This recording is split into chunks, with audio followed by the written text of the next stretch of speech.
जय हिंद दोस्तों। आज हम महाभारत के बारे में कुछ फैक्ट जानेंगे। और दोस्तों, वीडियो को लाइक, शेयर और सब्सक्राइब कर दीजिए। महाभारत को मूल रूप से जया के नाम से जाना जाता था। महर्षि वेदव्यास पहले पुजारी थे जिन्होंने महान महाभारत का पाठ किया था। ऐसा कहा जाता है कि भगवान गणेश ने पूरी बात इस आधार पर लिखी थी कि महर्षि वेदव्यास को उन श्लोकों को लगातार दोहराना होगा जिन्हें एक पल भी रुके बिना दोहराया जाना चाहिए। महाभारत वर्तमान उत्तराखंड की एक गुफा में लिखा गया था। पौराणिक कथा के अनुसार ऋषि व्यास ने बद्रीनाथ से लगभग 3 किलोमीटर दूर स्थित एक गुफा में गणेश को महाभारत की कहानी सुनाई थी, जिसे आज गणेश गुहा के नाम से जाना जाता है। भीम को सांप के काटने से वह वास्तव में ठीक हो गया था। दुर्योधन की पत्नी भानुमति कृष्ण भक्त थी। शकुनी और दुशासन ने महागौरी नामक तांत्रिक की मदद से काले जादू के माध्यम से भीम को मारने की योजना बनाई थी।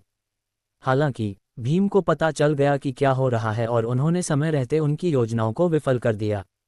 दोस्तों, ऐसे वीडियो को देखने के लिए चैनल को सब्सक्राइब कर दीजिए। भीष्म और परशुराम ने कुरुक्षेत्र का पहला युद्ध लड़ा। अत्रि महर्षि ने कुरुक्षेत्र के युद्ध के दौरान द्रोण को हथियार डालने के लिए राजी किया। ऐसा कहा गया था कि गणेश को श्लोकों के सभी अर्थों को समझाते हुए महाभारत लिखने की जरूरत थी, जिसमें समय लगता था। इसलिए पुजारी वेदव्यास के पास श्लोकों का पाठ करते समय रुकने का समय था, जबकि गणेश ने पूरी बात लिखी थी। ऐसा कहा जाता है कि महाभारत ओडिसी और इलियड से 7 गुना लंबा है। इसमें संपूर्ण महाभारत काव्य में 2 लाख से अधिक श्लोक लिखे गए हैं।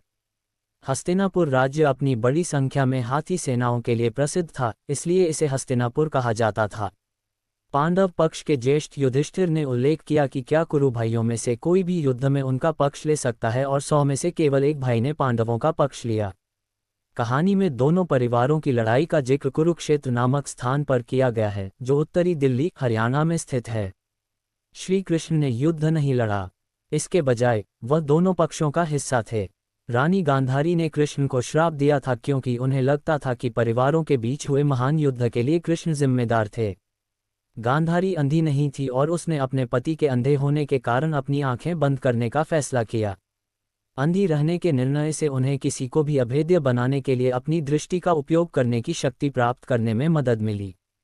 गांधारी के पुत्र को नग्न आने के लिए कहा गया था ताकि दृष्टि से पूरा शरीर अभेद्य हो जाए, लेकिन उसने अपने श्रोणी के चारों ओर एक कपड़ा पहना था, जो भीम के साथ लड़ाई के दौरान असुरक्षित रहा।